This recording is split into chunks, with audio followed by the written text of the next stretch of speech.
Le tournesol est la dernière grande culture mellifère de l'année. Il annonce la récolte de miel d'été. La première grande culture étant le colza qui lance la saison au printemps. Le tournesol a été semé en avril-mai. Les riverains reconnaissent les bruyants effaroucheurs à oiseaux qui protègent les semis. J'en ai parlé dans une précédente vidéo. La croissance de la plante est très rapide. En quelques mois, les grosses fleurs caractéristiques s'ouvrent et offrent pollen et nectar à de nombreux insectes pendant 2 semaines. Grâce à l'étalement des semis, la saison du tournesol peut durer pas loin d'un mois.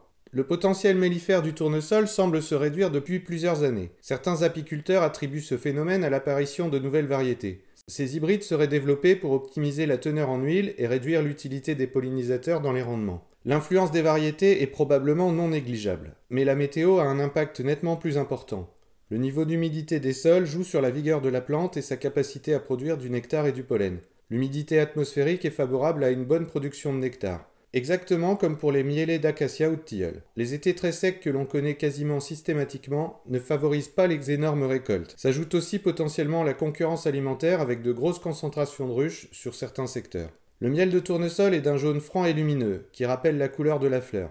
Il cristallise rapidement en grains assez épais. Son acidité naturelle est rafraîchissante. Grâce à mon outil de rucher en ligne disponible gratuitement sur mellifère.com, je sais que j'ai 12 hectares de tournesol dans un rayon de 500 mètres et 37 hectares dans un rayon d'1 km autour de mon rucher. Essayez l'outil avec le rucher de démonstration.